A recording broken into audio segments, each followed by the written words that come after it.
point 18 portait sur le commerce. Je dis bien commerce, convention avec la société Fedeza pour l'installation d'un tiers-lieu. Donc un tiers-lieu, comme son nom l'indique, est un lieu regroupant plusieurs acteurs de la vie économique, sociale et citoyenne. C'est ce qu'on pourrait se dire. Eh ben non. Avec la ville de Chelles, c'est un partenariat avec une société privée à caractère commercial où nous n'offrons pas une possibilité aux différents acteurs de se retrouver de façon gracieuse, mais moyennant finance. La convention signée avec la société Fedeza, FASU, établit les accords donc avec la mairie. Ce tiers-lieu doit être ouvert au public du lundi matin au dimanche midi, moyennant finance 30 € la journée, 19,50 € la demi-journée, 3 € de l'heure et possibilité d'abonnement pour 10, 25 ou 50 entrées, ainsi que des locations mensuelles de bureaux et de salles de réunion. Nous pensons que ce tiers-lieu manque clairement d'ambition. Nous espérions davantage regrouper les trois axes essentiels qui sont l'économie, l'écologie, la citoyenneté et la solidarité. Mais le maire, pour lui, écoutons sa réponse. Bon, on n'a pas la même définition, ça ne me surprend pas. Voilà, le maire répond, nous n'avons pas la même définition. Pour lui, le tiers-lieu se résume essentiellement à un espace de coworking, donc que le travail. Nous déplorons, le collectif Airville Ensemble, ce manque d'ambition, puisque pour nous, le tiers-lieu ne s'arrête pas à un coworking.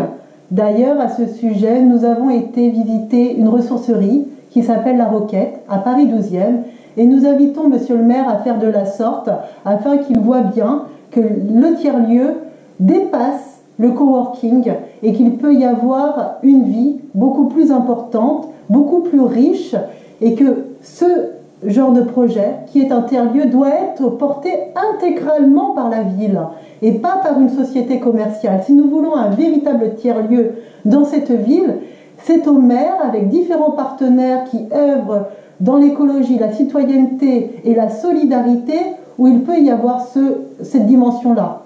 Nous le regrettons, nous le déplorons. Pour nous, le tiers-lieu ne s'arrête pas à une société commerciale, même si nous pensons qu'il répondra à l'offre de certains Chellois. Mais lesquels? D'ailleurs, il se situe en plein centre-ville.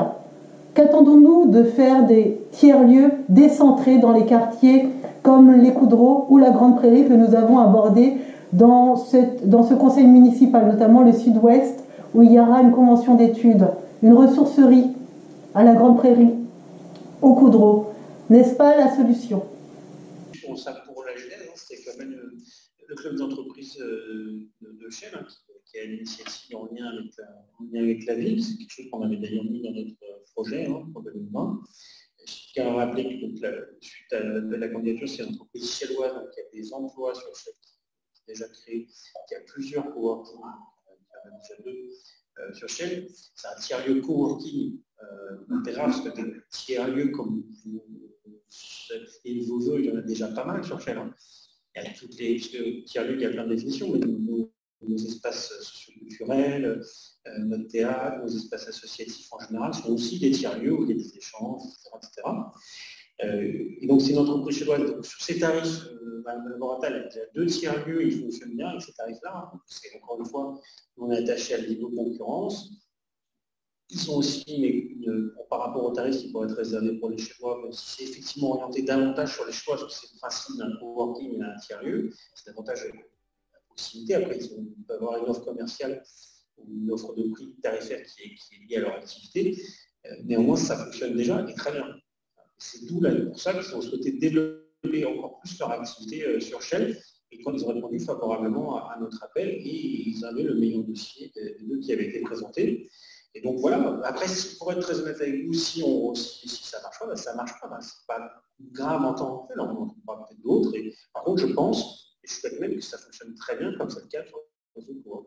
Donc, monsieur le maire insiste bien que nous n'avons pas la même définition. Donc, c'est axé, le tiers-lieu doit être axé essentiellement sur le travail et tout particulièrement le monde de l'entreprise.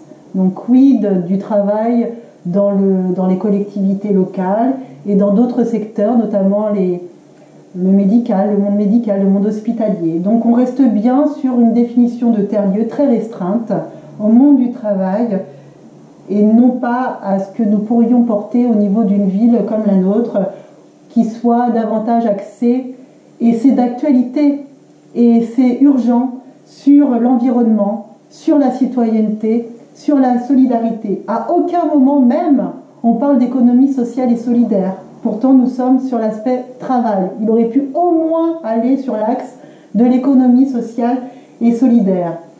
Il évoque qu'il y a d'autres tiers-lieux dans la ville de Chelles, comme le théâtre ou le centre culturel. Mais là, c'est simplement une offre culturelle qu'offre la ville à ses habitants et aux habitants des communes environnantes. C'est simplement une offre de la ville qui est axée sur la culture. Ça n'a rien à voir avec un tiers-lieu.